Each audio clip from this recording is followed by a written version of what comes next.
Hello. This video is to help show how to use the National Water Quality Monitoring Council's U.S. Water Quality Portal. If you want to find this website, you can look up the U.S. Water Quality Portal or look at the link in the description.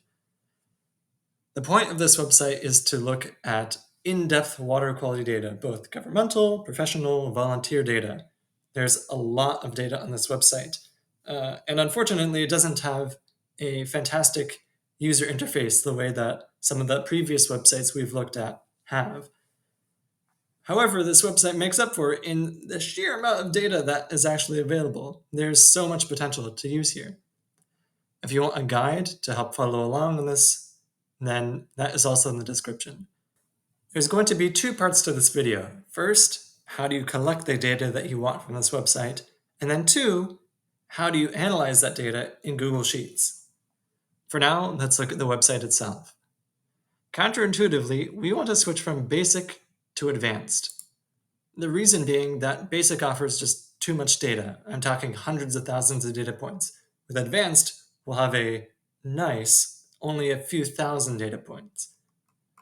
So there's a few things that are obvious here in the location parameters. First, select the country. I'm going to select the United States of America.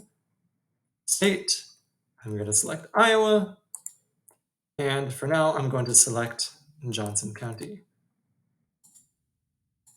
You can also select point location, a bounding box, or a few different site types. For example, organization ID. There's a few different organizations that we could look at that we'll see later as well. For example, there's IO Water, which is a volunteer program which ended in 2016. Or there's another common one, 21 Iowa. This is data through the Iowa DNR. However, let's just stick to our county search for now. So that's our location. Next, we want to filter the results that we're actually looking at. So filter results. Nice name for that. First is sample media, aka what medium are we sampling from? Is it water?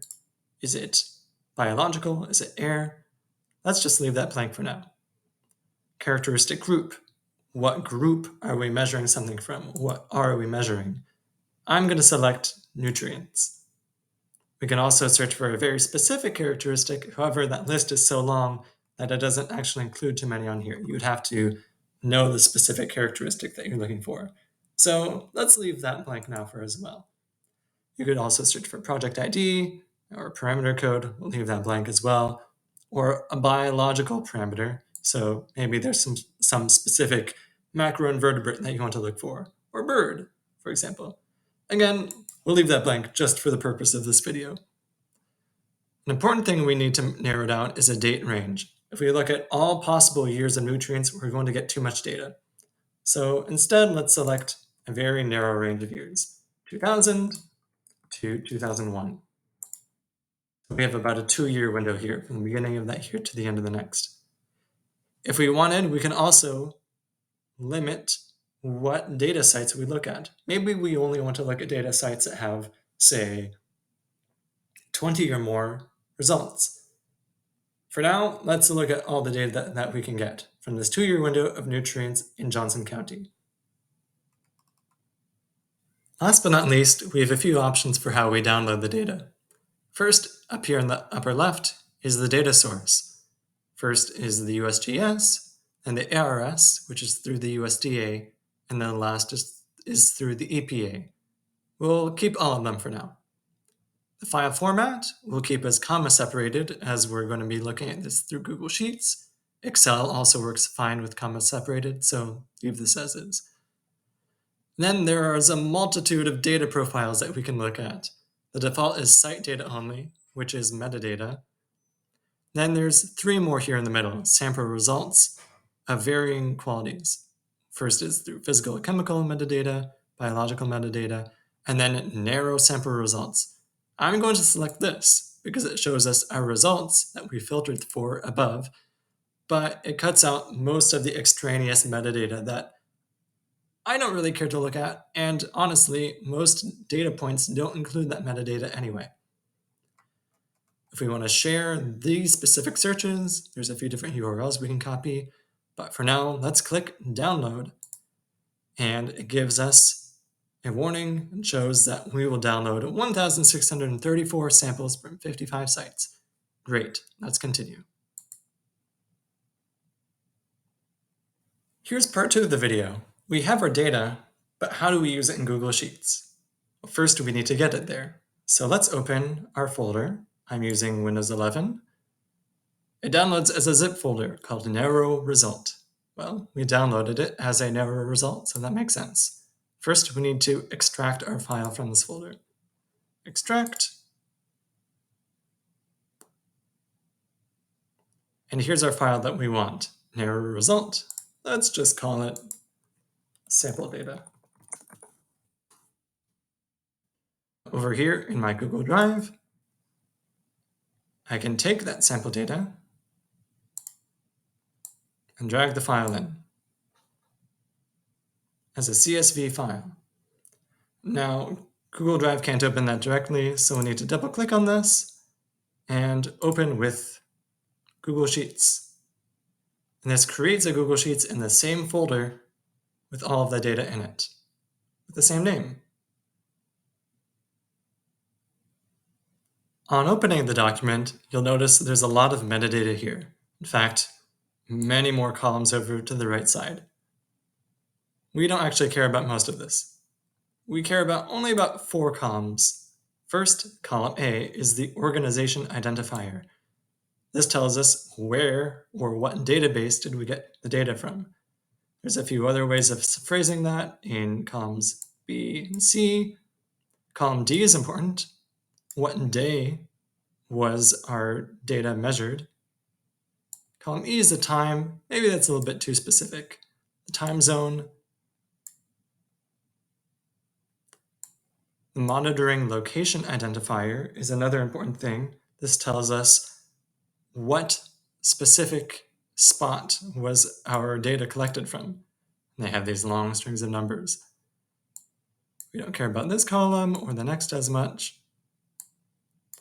But what we do care about is columns L, M, N, and O. Column L, the characteristic name, is telling us what was actually measured. So for a lot of these, it looks like phosphates and nitrates and nitrites. Column N is telling us the value of that measurement, and column O is the unit. Now, as the document stands, it's a little bit difficult to read, so we need to actually sort this data for it to be useful. There are many ways to do this. I'll show you one. First, we select all the data in our sheet by clicking in the top left. Now, if we right-click anywhere and go all the way down to the bottom, we can view more cell actions, and we want to sort this range. And we want to sort it 3 ways, so we need to add 2 more columns. First, well, we have data, our header row. We first want to sort by organization identifier, A to Z. Then let's sort next by the monitoring location. And then last but not least, we want to sort by the characteristic name. Let's scroll just a little bit further down. So if we sort, it's a lot of data, so it takes some time to load. Now, it's sorted first by the organization, the database, then by the specific location, and then by the thing that's being measured at that location. So let's select some data that we can actually analyze. There's ammonia and nitrogen here. Let's look at just inorganic nitrogen. So looking at column L still, this is starting on row 107. If we scroll down, inorganic nitrogen goes all the way down to row 211. So these are the 2 data points that we want to look at for this very specific data collection site for inorganic nitrogen. So let's scroll to the top just so we don't lose track of it. I want to insert a chart.